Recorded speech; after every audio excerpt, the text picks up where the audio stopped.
ሰላም ሰላም የሮማን ቻናል ተከታዮች በሙሉ እንዴት ናችሁ? ደህና ናችሁ? እንደምን ከረማችሁ? አለን እግዚአብሔር ይመስገን። ቻናሌን ላይክ፣ ሼር፣ ሰብስክራይብ ማድረጋችሁን አትርሱ ማለት ነው። ደውል ላይ ሰብስክራይብ እያደረጋችሁት ዛሬ ይዤላችሁ የመጣው ለሁላችን የሚሆነው መልእክት ነውና እየተደረገ ያለው ነገር ይዤላችሁ መጥቻለሁ ማለት ነውና ድርጊት የማይደረግ ነገር ነውና አንዳንድ ጊዜ በጣም እንትና እንላለን ማለት ነው። ምንድነው እሱ መሰላችሁ?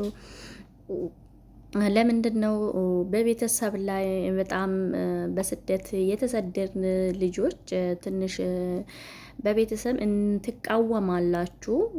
እንቃወማለን። ለምንድነው እነሱ እዛ ሆኖ እኛን አያዩንም፣ እኛን አያስቡን፣ እኛን እንትና አይልልንም እያልን እኛ የምንናደዳቸውና የምንቃወም ነገር አለን ማለት ነው። እሱ ነገር ምንድነው መሰላቸው? ቤተሰብ ልጅ አይጥላም። ቤተሰብ ልጃቸውን እንትና አይልም። ልጁ ያለ ቦታ ሲሆን የነሱን የምላቸውን ነገር ሳይሰሙ ሲቀሩ ቤተሰብ ቅሬታቸው ዝምታውን ይተውላል ማለት ነው። በቃ መክሮት ምክሩ አልገባም ስላቸው ቤተሰብ ምን ያደርጋቸዋል መሰላችሁ? ይተዋቸዋል ማለት ነው። እና በዛ ምክንያት አንድ እህታችን በዱባይ ላይ አርግዛ ከኢትዮጵያ ያረገዝኩት ውጭ ላሉት ባንጋሎቹ ጋር 5 ዓመት ቆየሁ አለች። ከኛው ወንዱ ጋር ደግሞ 1 ወር ሆንኩ አለች። 1 ወር ሆንኩት። 1 ወር ከኛው ልጅ ጋር ቆየች። 5 ወሩ ደግሞ ከዛኛው ጋር ቆየች። ኢትዮጵያ ላይ ደግሞ ትዳር ይዛ ትዳሩ ሳትፈታ ስደት ሊያልፍልኛል ብላ እየተሰደደችው ማለት ነው። እና አንዳንድ ጊዜ እንደዚህ አይነት ሞት ይሻላችኋል። እውነቴን ነው የምነግረው። ወይን ተይዛችሁ አገር ብትገቡ የሆነ ነገር ሆናችሁ ሀገራችሁ ብትገቡ ይሻላችኋል እንጂ እንደዚህ አይነት ውስጥ ገብታችሁ ህይወታችሁ አበላሽታችሁ ከምትኖሩ ትዳር እዛ ይዛችሁ እዚህ ደግሞ ነጭ አይታችሁ ከነጩ ደግሞ የኛው አንዱ አታልሏችሁ አምሯችሁ ህይወታችሁን እንደዚህ አይነት አታበላሹ። እንደዚህ አይነት ህይወታችሁ ባትሰሩት እንደዚህ ነገር ውስጥ ባትገቡ ይመረጣል ብዬ ነው ማስበው። እህቶቼ ወንድሞቼ፣ ምንድነው ስትሰደዱ የተሰደዳችሁበትን አላማችሁን እወቁ። ቤተሰብ ያቃጥላል። እውነት ነው። ልጄን የላኩት ሳሳድጌ ድራር የያዘችው ያፍራሉ። የአንድ እናት ልጇን ድራ የባል ዘመዶቿ የእሷ ልጅ እንዲናት ማለት ራሳቸው ይከብዳል። እና ስትሰደዱ ያው የወጣችሁበትን አላማችሁን አትርሱ። ወይም ደግሞ እንደዚህ አይነት ያለ ስራችሁን አንችልም፣ ያለ ባል፣ ያለ ፍቅረኛ፣ ያለ ወንድ መኖር አንችልም፣ መስራት ስለማንችል ግዴታ ያስፈልገናል የምትሉ ከሆነ አትሰደዱ። መሰደድ የለባችሁም። እና አሁን እህታችን ራሷ ነው አፏን ሞልታ መታ ነው እንግዲህ የተናገረችው። መታ እኔ ከነጮቹ 5 ወር ቆይቼ እንደገና ደግሞ ከኛው ወንዱ ጋር ደግሞ 1 ወር ቆየት አለች። እና ሀገሯ ውስጥ ደግሞ ትዳር አላት። እንግዲህ ይሄ የጤናም አይደለም የሰላም አይደለም። እንደዚህ አይነቶቹ ምድር የምታደርጉ ዞሮ ምን ራሳችሁን እንጂ የምትጎዱት ወይም ደግሞ ማንም የምትጎዱ ሀገርን እንትናስ ብላለው ሀገር ስመና አስጠፋለው ብላችሁ አስባችሁ ወይ ነው ነገርን ሌሎቹን ሰራተኞቹ ስማቸውን አስጠፋለው ብላችሁ አታስቡ። ወይም በአንድ ነገር ሁሉ ራሱን ያውቃል። ወንዱን የወጣበት ራሱን ያውቃል። ንጹማ ሴቶም ራሷ የወጣችበት ንጹህነት ራሷን ታውቃለች። ስለዚህ ስደት ላይ ስራ በሩን ከፍቶ ወዴት እንደሆነ የማያውቁ አሉ። እንደዛውን ደግሞ ተመችቷቸው ወጥቶ እንደፈለጉ የሚገቡበትም አሉ።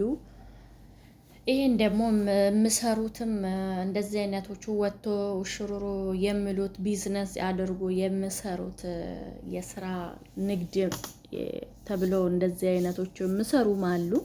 ያዋጥኛል ብሎ ገብቶበት ሳይዋጥላቸው ደግሞ ሲወጡ አሉ። እና ስደት ብዙ ነገሮችን ልታደርጉ ትችላላችሁ። አንዳንድ ጊዜ በእንደዚህ አይነቶች ላይ ግን ሴጣን አሳሳተኝ ነው፣ ሴጣን እንዲያደርጉኝ ነው ምናምን ነገር የሚያስብል ነገር የለም። እኔ እውነቱ ነው የምነግር። ሴትም ሆነ ወንድም ሆናችሁ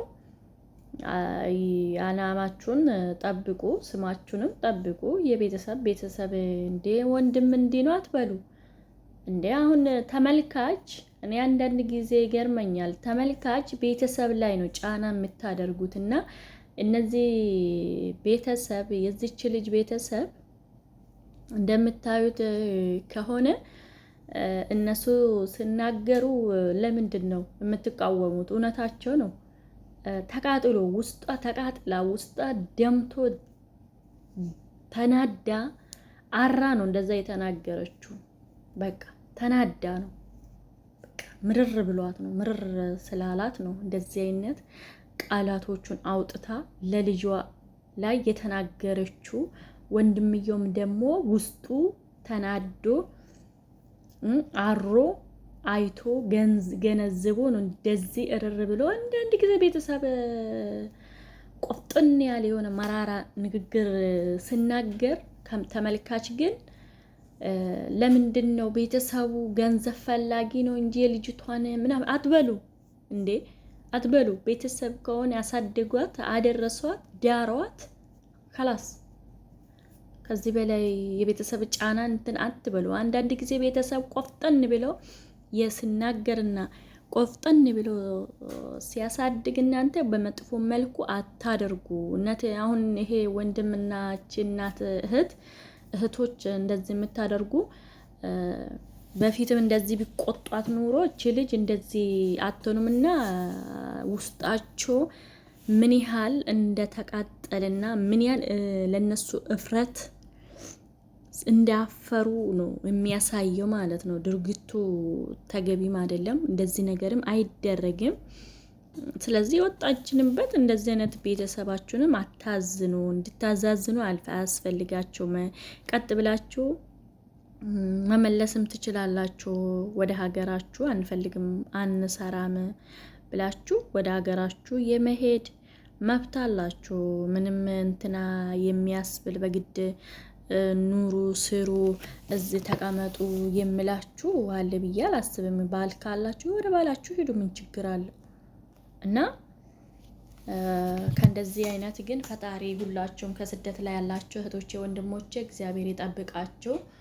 ራሳችሁን ጠብቁ። አሁን የምትመጡ ለዓላማችሁ ኑ። ስትመጡ ለስራችሁ ኑ። ዝም ብላችሁ ይሄ ምናምን አያምራችሁ። ይሄ ሚዲያ ላይ አይታችሁ ባሉ ሽሩሩሩ እያሉ የሚያሳዩት ልጅ ወልደናል ባሌ ምናምን ነገር እንደዚህ አይነት አያምራችሁ። እሺ የሀገሬ ልጆች ማማሪ ያለባችሁ የወጣችሁበት ሰርታችሁ እናንተም ደግሞ ጊዜያችሁ ደርሶ የኔ ሰው ነው የምትሉ ሰው አግኝታችሁ እናንተ እንደዛ መደሰት እንደፈልግ ልጃችሁ ወልዳችሁ ሚዲያ ላይም በፈለጋችሁ ወስዳችሁ መዝናናት ትችላላችሁ። እንደፈለጋችሁ መሆን ትችላላችሁ። ግን ይሄን አይታችሁ ለኔ ይሳካልኛል ብላችሁ ዝም ብላችሁ ህይወት ጀምራችሁ እዚህ ጋር ህይወት ጀምራችሁ እዛ ሶስት ሴት እንደዚህ አይነት ጨርቅ አይደለም። ሰው ልጅ የሚቀያይረው ልብስ ነው እና የሚቀያይረው እንደዛ እንዳትሆኑ እላችኋለሁ።